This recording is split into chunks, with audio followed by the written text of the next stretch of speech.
Pasti kalian sering dengar kan kalau ada yang nyebut beberapa layer lapisan masyarakat atau layer di masyarakat itu sebagai SDM rendah atau kalau netizen bilang, SDM rendah, SDM ya, entah itu di media sosial ataupun dalam obrolan gitu.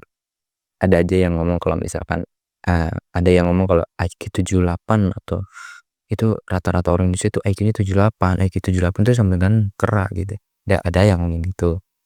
Gue tuh mau ngobrolin ini sebenarnya. Jadi, ini dari perspektif orang yang IQ-nya 78 gitu. Dan ini bukan rekayasa, ini beneran. Gue tuh waktu SMK tuh, sempet tes psikologi gitu, dan di tes psikologi itu ada tes IQ-nya gitu, dan keluarlah hasil 79 gitu, beda satu angka nih sama rata-rata, ya rata-rata orang Indonesia gitu. Nah, hal pertama yang gue rasain tuh pas ngeliat hasil tes itu tuh kayak, anjir lah ternyata ternyata gue ini nggak sih, kayak rasanya anjir ternyata gue termasuk orang yang label SDM rendah gitu. Kategori gue tuh SDM rendah gitu. Gue sempet mikir kayak anjir gue bukan protagonis nih kalau di film nih. Gue cuman ya cameo atau orang lewat pada umumnya gitu kalau di film gitu. Tapi hari ini tuh gue mau sharing pemikiran gue. Apakah IQ gue itu 78 itu malah udah berkembang atau justru sebaliknya itu apa? Ya sebenarnya gampangnya gini. IQ itu kan adalah salah satu indikator untuk mengukur kecerdasan kognitif kita atau kemampuan berpikir secara logis. Singkatnya, itu kemampuan dalam hal-hal yang berhubungan dengan logika dan pemecahan masalah. Tapi kalian juga harus ngerti, kalau kecerdasan itu bukan sama IQ, tapi ada EQ, SQ, IQ. Dalam sebuah studi yang dipublikasikan oleh Psychological Science,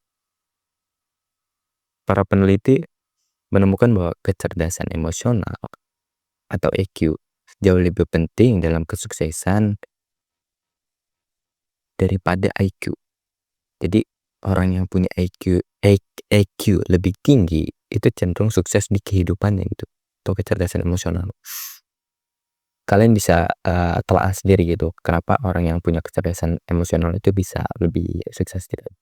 Selain itu ada yang namanya IQ untuk mengukur kemampuan seseorang dalam mengatasi kesulitan dan tantangan hidup. Ini juga berperan sangat penting dan menjadi salah satu kecerdasan yang multidimensi dan bisa dipelajari gitu. Bahkan teori tentang growth mindset yang dikemukakan oleh psikolog Carol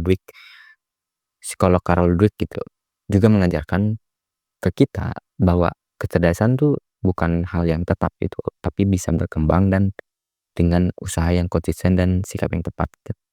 Mungkin kalian pernah dengar kisah tentang Albert Einstein gitu.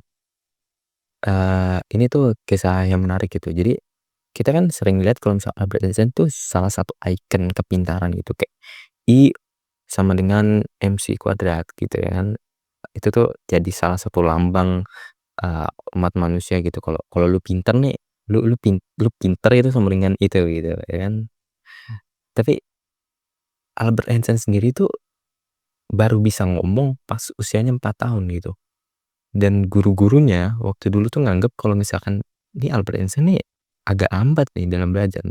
Tapi ya dia tetap menjadi salah satu ilmuwan paling terkemuka dalam sejarah.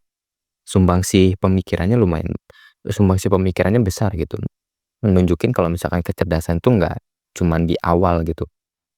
Itu bisa dikembangkan, bisa berkembang gitu. Nah, ini cerita pengalaman pribadi gua gitu. Karena gua IQ-nya itu 79, jadi gua apa ya, belajar lah gitu.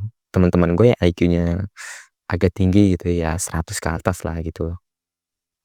Pasti harusnya kan kalau misalkan pakai parameter itu harusnya mereka lebih tinggi dong nilainya. Tapi, singkat cerita, nilai gua jadi salah satu yang paling bagus di kelas dan 10 besar yang ada di angkatan gitu, di jurusan gua gitu.